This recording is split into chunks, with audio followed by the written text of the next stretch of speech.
right, so let's talk about Stone Cold Steve Austin on Biography. It's not much to say, really. If you heard Stone Cold Steve Austin talk about his career before, we pretty much touched on everything that he talked about. So, it essentially didn't really reveal anything new. There was no new information. It was just very well presented. I did enjoy the documentary, even though none of the information was new. And even though it was a little bit sanitized, well, it was very sanitized. It was pretty bland. As far as documentaries go, it didn't do any real digging. It wasn't like a ESPN 20 for 20 like they did. Was it not 20 for 20, 30 for 30? Like they did one on Ric Flair. They talked extensively about his alcoholism and stuff like that. It wasn't like that. It was kind of, hey, this is Stone Cold Steve Austin telling you pretty much, if you are a hardcore WWE fan, what you already know. How he got started, his neck injury, how much money he made, how lonely he was on the road, that kind of stuff. How he's the darkest we probably got was him talking about his daughters, which he talked about basically being an absentee dad. So that was pretty much one of the darker things that they mentioned. That was pretty much it. They didn't mention the domestic violence stuff. They didn't mention none of that. And they talked about him leaving, him the walkout, but that was about it. There was nothing on it or in it that would make Steve look bad, that would make WWE look bad, or make anyone look bad. But it was still very well presented. They didn't talk to any controversial figures. None of his ex-wives were in it or anything like that. His kids weren't even in it. Well, I'm pretty sure they're adults now. But so it was pretty bland as far as documentaries go. But I think that's kind of what people should expect from these documentaries going forward, is that they are going to be very heavily sanitized because, how else are you going to get people involved into willing to do this stuff, and you don't want to damage the intellectual property. And that's really the one thing I wanted to pull away from this, is that these documentaries, when WWE is producing them, they're producing them to highlight and increase the value of the intellectual property of Stone Cold Steve Austin. They're not going into a business venture that's going to diminish in any way the value of Stone Cold Steve Austin. Now, the only reason I'm making this video, normally when a documentary or something like that is as bland as this was, there's no reason to talk about it. But the only reason I want to talk about this is because I saw that a lot of, let's say, wrestling historians are kind of upset about how bland the documentary was. Now, there was quite a few who were kind of just like, okay, this was awesome. And it was, because it really made Stone Cold Steve Austin feel like a normal guy. But it just didn't get dark. And they didn't dig. They didn't go for any dirt. It's just, some people root in dirt, and that's kind of their thing, is you need to talk about the dirt. It needs to be some dark side of the ring kind of stuff, where everything's, where something is grisly and negative. And it's like, well, this is a business venture for WWE. This isn't A&E doing their own thing. This is WWE producing it.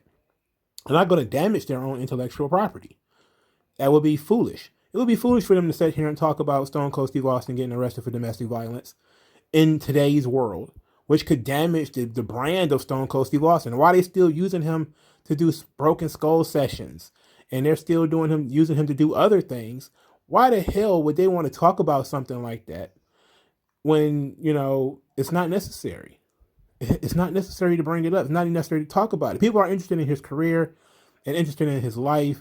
And if they want to, find some dirt sheet that is going to rip apart his life, or accuse him of doing whatever, then, we're in a dark situation here, and that could damage his brand. They're not going to damage their brand. It's stupid for you to think so. So any wrestling historians that you may see on Twitter or whatever who are flipping their lid, and a lot of it is professional jealousy too, if we're being honest, because Mike Johnson from PW Insider was in it. And every time they do these documentaries, I think I said this for the Randy Savage Reels episode, is that whenever they choose a wrestling historian, there's always going to be somebody who says they could have chosen somebody else. They're always going to say that. I remember when they did the Andre the Giant documentary, And there were wrestling historians ripping David Shoemaker.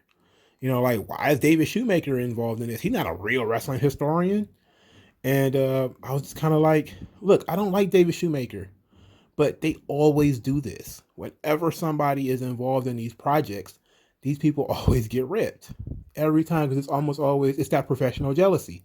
It's that, well, if you'd have talked to me, this is what I would have talked about. If you would have asked me, this is what I would have talked about.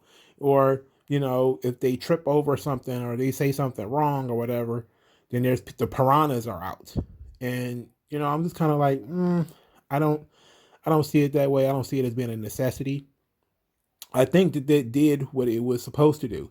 For people who are already hardcore wrestling fans, you had the Stone Cold Steve Austin DVD. This is not going to tell you anything new. There might be there's some nice little cameos in it, because pretty much everybody's in it. Steve Austin's in it. Bruce Pritchard is in it. Jim Ross is in it. There's a lot of other people in it.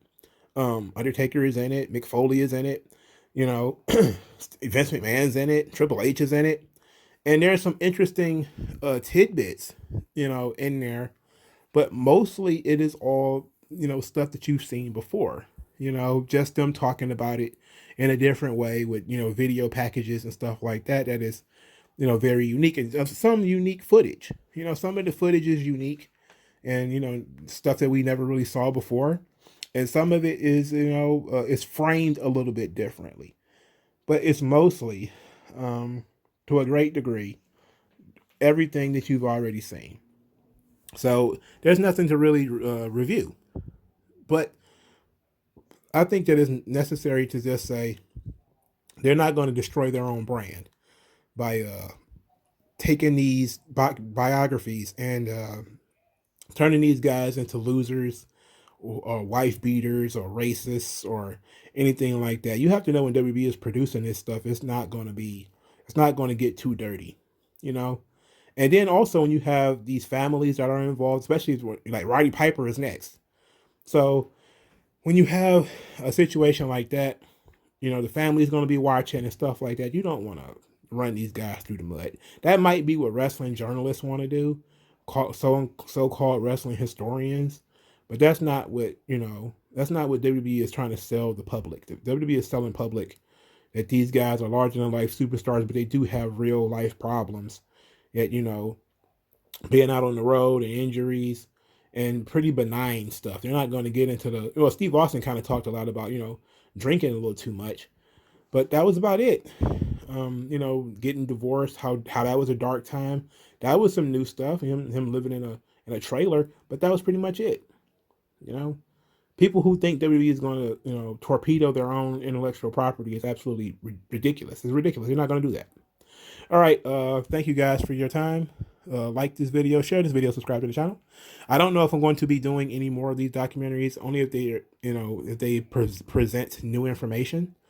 If they're going to be like these sanitized, bland documentaries, there's no reason to even sit down and talk about them because people have already seen them.